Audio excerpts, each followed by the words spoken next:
Dia 170, 1 Reis, capítulo 20 ao capítulo 21, versículo 29. Ben-Hadad, rei da Síria, reuniu todo o seu exército. Estavam com ele 32 reis com seus cavalos e carros de guerra. Ele subiu, cercou Samaria e lutou contra ela. Enviou mensageiros à cidade, a Acabe, rei de Israel, que lhe disseram: Assim diz Ben-Hadad: a sua prata e o seu ouro são meus. As suas mulheres e os seus melhores filhos também são meus. O rei de Israel respondeu: Seja conforme a sua palavra, ó rei, meu senhor. Eu sou seu e tudo o que eu tenho é seu. Os mensageiros voltaram a Acabe e disseram: Assim diz Ben-Hadad: Quando enviei mensageiros que disseram: A sua prata, o seu ouro, as suas mulheres e os seus filhos são meus, era para que você os entregasse para mim. Se amanhã, a estas horas, eu tiver de enviar os meus servos até você, eles vasculharão seu palácio e as casas dos seus oficiais, e meterão as mãos em tudo o que você tem de precioso e o levarão. Então o rei de Israel chamou todos os anciãos da sua terra e lhes disse: Como vocês podem notar e ver, este homem procura o mal. Mandou exigir as minhas mulheres, os meus filhos, a minha prata e o meu ouro, e não os neguei a ele. Todos os anciãos e todo o povo lhe disseram: Não lhe dê ouvidos e não consinta. Então Acabe disse aos mensageiros de Ben-Hadad: Digam ao rei, meu senhor, farei tudo o que você pediu a este seu servo na primeira vez, porém não posso fazer o que você está pedindo agora. E os mensageiros se foram e deram essa resposta. Ben-Hadad tornou a enviar mensageiros, dizendo: Que os deuses me castiguem se o pó de Samaria bastar para encher as mãos de todo o povo que me segue. Porém, o rei de Israel respondeu: Digam ao rei Ben-Hadad: Quem se veste para a batalha não deve se gabar com aquele que está se despindo depois da vitória. Ben-Hadad enviou esta resposta quando ele e os outros reis estavam bebendo nas tendas. Então ele disse aos seus servos: Preparem-se para atacar. E eles se prepararam para atacar a cidade. Eis que um profeta foi até Acabe, rei de Israel, e lhe disse: Assim diz o Senhor: Você viu toda esta grande multidão? Eis que hoje a entregarei nas suas mãos, e você saberá que eu sou o Senhor. Acabe perguntou: Por meio de quem se dará isto? Ele respondeu: Assim diz o Senhor, pelos servos dos chefes das províncias. Acabe perguntou: Quem começará a batalha? E o profeta respondeu: Você.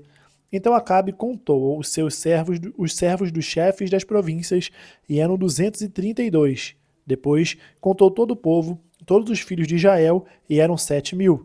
Saíram ao meio-dia. Ben-Hadad, porém, estava bebendo e embriagando-se nas tendas, ele e os reis, os 32 reis que o ajudavam. Saíram primeiro os servos dos chefes das províncias. Ben-Hadad mandou observadores que lhe deram avisos, dizendo: Uns homens estão saindo de Samaria. Ele disse: Se vierem tratar de paz, prendam-nos vivos. Se vierem lutar, prendam-nos vivos também. Os servos dos chefes das províncias e o exército que os seguia saíram da cidade, e cada um matou o homem contra quem lutava. Os sírios fugiram e Israel os perseguiu. Porém, Ben-Hadad, rei da Síria, escapou a cavalo com alguns cavaleiros. O rei de Israel saiu e destroçou os cavalos e os carros de guerra dos sírios, impondo-lhes grande derrota. Então o profeta foi até o rei de Israel e lhe disse: Vá, seja forte, considere e veja o que vai fazer, porque daqui a um ano o rei da Síria voltará a atacar. Os servos do rei da Síria lhe disseram: Os deuses deles são deuses dos montes, e por isso eles foram mais fortes do que nós. Mas vamos lutar contra eles na planície, e por certo seremos mais fortes do que eles. Portanto, faça o seguinte: tire os reis, cada um do seu lugar, e substitua-os por capitães, e forme outro exército igual em número ao que o Senhor perdeu, com outros tantos cavalos e outros tantos carros de guerra. E vamos lutar contra eles na planície, e por certo seremos mais fortes do que eles. O rei deu ouvidos ao que disseram, e assim o fez. Decorrido um ano, Ben-Hadad convocou os sírios e subiu a Afeca para lutar contra Israel. Também os filhos de Israel foram reunidos para a batalha. Eles foram providos de mantimentos e marcharam contra os sírios. Os filhos de Israel acamparam de frente para eles, como 2 pequenos rebanhos de cabras, mas os sírios enchiam a terra. Um homem de Deus se aproximou e foi falar com o rei de Israel, dizendo: Assim diz o Senhor: porque os sírios disseram que o Senhor é Deus dos montes e não dos vales, entregarei toda esta grande multidão nas suas mãos, e assim vocês saberão que eu sou o Senhor. 7 dias estiveram acampados uns em frente dos outros. No 7º dia, travou-se a batalha e os filhos de Israel, num só dia, mataram dos sírios 100.000 soldados da infantaria. Os restantes fugiram para Feca e entraram na cidade, mas a muralha da cidade caiu sobre os 27.000 homens que restaram. Ben-Hadad fugiu, veio à cidade e se escondia de câmara em câmara. Então os seus servos lhe disseram: Eis que temos ouvido que os reis da casa de Israel são reis clementes. Por isso, ponhamos panos de saco sobre os lombos e cordas ao redor da cabeça, e vamos até o rei de Israel. Pode ser que ele poupe a vida. Então cingiram com um pano de saco pelos lombos, puseram cordas ao redor da cabeça e foram falar com o rei de Israel. Disseram: O seu servo Ben-Hadad manda dizer: Poupe-me a vida. Acabe respondeu: Então ele ainda está vivo? Ele é meu irmão. Aqueles homens tomaram isso como um bom sinal. Logo se aproveitaram dessa palavra e disseram: Sim, o seu irmão Ben-Hadad. O rei disse: Vão e tragam-no aqui. Então Ben-Hadad saiu para se encontrar com Acabe, e este o fez subir na sua carruagem. Ben-Hadad lhe disse: Vou restituir as cidades que o meu pai tomou do seu pai. Você poderá vender os seus produtos em Damasco, como meu pai fez em Samaria. E Acabe respondeu: Com esta aliança deixarei que você fique livre. Então Acabe fez uma aliança com ele e o deixou ir embora. Então, por ordem do Senhor, um dos discípulos dos profetas disse ao seu companheiro: Por favor, me esmurre. Mas o homem se recusou a fazê-lo, e por isso o discípulo dos profetas lhe disse: Visto que você não obedeceu à voz do Senhor, eis que tão logo você se afastar de mim, um leão o matará. Quando ele se afastou, um leão o encontrou e o matou. Então o profeta encontrou outro homem e lhe disse: Por favor, me esmurre. Ele o esmurrou e o feriu. Então o profeta partiu e ficou esperando o rei no caminho, disfarçado com uma venda sobre os olhos. Quando o rei ia passando, o profeta gritou: Este seu servo estava saindo do meio da batalha, quando um companheiro se voltou e me trouxe um homem dizendo: Vigie este homem, se ele escapar, será sua vida pela vida dele, ou você pagará 34 quilos de prata. Enquanto este seu servo estava ocupado daqui e ali, o homem se foi. O rei de Israel respondeu: Esta é a sua sentença, você mesmo a pronunciou. Então ele se apressou e tirou a venda dos olhos, e o rei de Israel reconheceu que era um dos profetas. E o profeta disse ao rei: Assim diz o Senhor: Porque você soltou o homem que eu havia condenado, será a sua vida pela vida dele, e o seu povo pelo povo dele. Então o rei de Israel se dirigiu à sua casa, aborrecido e indignado, e chegou a Samaria. Depois disto, aconteceu o seguinte: Nabote, o jezreelita, possuía uma vinha ao lado do palácio que Acabe, rei de Samaria, tinha em Jezreel. Acabe disse a Nabote: Dê-me a sua vinha para que me sirva de horta, pois está perto, ao lado do meu palácio. Em troca, eu lhe darei outra melhor, ou se for do seu agrado, darei em dinheiro o que ela vale. Porém, Nabote disse a Acabe: Que o Senhor Deus me livre de lhe dar a herança de meus pais. Então Acabe voltou para casa aborrecido, indignado com o que Nabote, o jezreelita, lhe havia falado. Quando disse: Não lhe darei a herança de meus pais, e se deitou na cama. Voltou o rosto para a parede e não quis comer. Porém, Jezabel, a esposa, foi falar com ele e perguntou: Que é isso que você tem? Por que está assim aborrecido e não quer comer nada? Acabe respondeu: É porque falei com Nabote, o jezreelita, e lhe disse: Dê-me a sua vinha por dinheiro, ou se preferir, lhe darei outra em troca. Porém ele disse: Não lhe darei a minha vinha. Então Jezabel, sua esposa, lhe disse: Você está governando Israel ou não? Levante-se, venha comer e alegre-se seu coração. Eu lhe darei a vinha de Nabote, o jezreelita.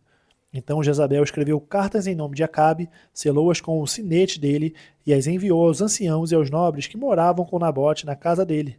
E nas cartas ele escreveu o seguinte: Anunciem um dia de jejum e tragam Nabote para a frente do povo. Ponham sentado na frente dele 2 homens malignos que testemunhem contra ele, dizendo: Você blasfemou contra Deus e contra o rei. Depois, levem-no para fora e o apedrejem para que morra. Os homens daquela cidade, os anciãos e os nobres que moravam com Nabote, fizeram o que Jezabel lhes ordenou, segundo estava escrito nas cartas que lhes havia mandado. Anunciaram um dia de jejum e deram a Nabote um lugar de destaque na frente do povo. Então vieram 2 homens malignos, sentaram-se na frente dele e testemunharam contra ele, contra Nabote, diante do povo, dizendo: Nabote blasfemou contra Deus e contra o rei. E o levaram para fora da cidade, e o apedrejaram, e ele morreu. Então mandaram dizer a Jezabel: Nabote foi apedrejado e morreu. Quando Jezabel ouviu que Nabote tinha sido apedrejado e estava morto, disse a Acabe: Levante-se e tome posse da vinha que Nabote, o jezreelita, não quis dar a você por dinheiro, porque Nabote não está mais vivo, morreu. Quando Acabe ouviu que Nabote estava morto, levantou-se para ir até a vinha de Nabote, o jezreíta, para tomar posse dela.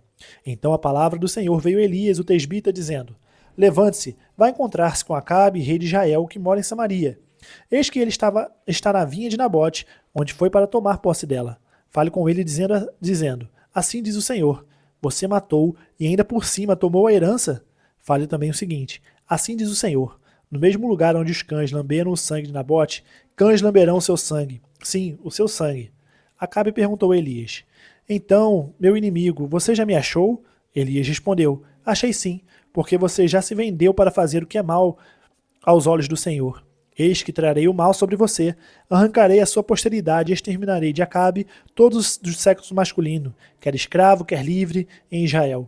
Farei com a sua casa o mesmo que fiz com a casa de Jeroboão, filho de Nabate, e com a casa de Baasa, filho de Aías, por causa da provocação com que você me irritou e levou Israel a pecar. Também de Jezabel o Senhor falou: os cães devorarão Jezabel dentro das muralhas de Jezreel. Se alguém da casa de Acabe morrer na cidade, os cães o comerão, e se alguém morrer no campo, as aves do céu comerão. Nunca houve ninguém igual a Acabe que se vendeu para fazer o que era mal aos olhos do Senhor, porque Jezabel, sua esposa, o instigava. Ele fez grandes abominações, seguindo os ídolos, conforme tudo o que faziam os amorreus, que o Senhor expulsou de diante dos filhos de Israel. Quando Acabe ouviu estas palavras, rasgou as suas roupas, cobriu-se de pano de saco e jejuou. Dormia vestido de pano de saco e andava cabisbaixo. Então a palavra do Senhor veio a Elias, o tesbita, dizendo: Você viu como Acabe se humilhou diante de mim? Portanto, visto que ele se humilha diante de mim, não trarei este mal nos seus dias, mas nos dias de seu filho o trarei sobre a sua casa. Atos capítulo 13, do versículo 1 ao 15.